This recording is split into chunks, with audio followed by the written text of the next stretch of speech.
Good morning. It's Jim Goss and Jim Pro here on the 2020 Western Crop Belt Tour. We're here in Osceola County, Iowa, very northwestern part of Iowa.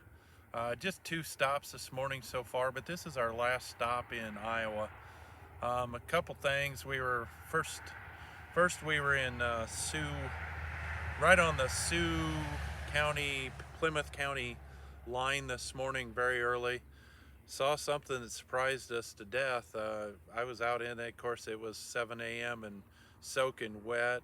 I was in corn that was this tall, V9, 43,500 population, soaking wet. But I took it twice just to make sure that I was right. And actually, the second time, I only counted half the amount of plants and doubled it. I would have been higher. So, really thick stand, good looking stand of corn there in Plymouth County, just north of Lamar, Iowa.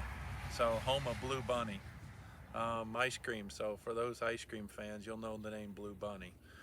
Here in Osceola County, we're in a field here that I noticed as I get out here, they got a significant hail this last weekend. I'm not a hail adjuster by any stretch of the imagination, but Jim's getting some pictures here, and you'll see that there's some significant damage to these plants. This field, 27.5, it's corn on corn. They struggled to get this up. We're in big livestock country here, so it's going to see a lot of corn on corn. You see bean fields, but not quite as prevalent as what you might guess, or certainly Illinois. This will wrap our Iowa. Just a few comments on Iowa, and we've said it before.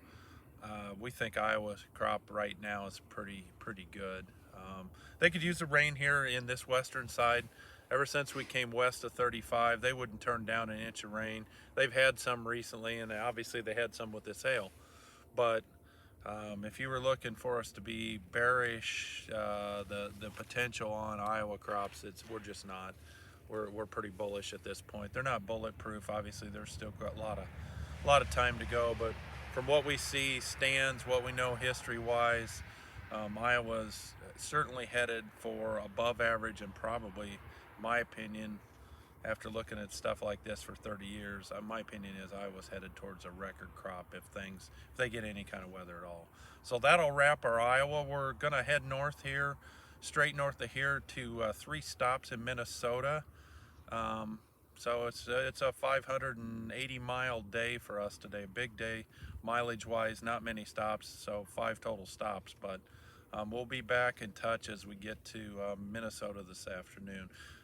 Take a chance to thank our sponsors, Consolidated Grain and Barge, Clover Ag Risk Management, JP2 Risk Management, and AG Farm Management. I think that, it's what makes this work. We appreciate it very much. So with that, I'll sign off this morning. We'll talk to you this afternoon.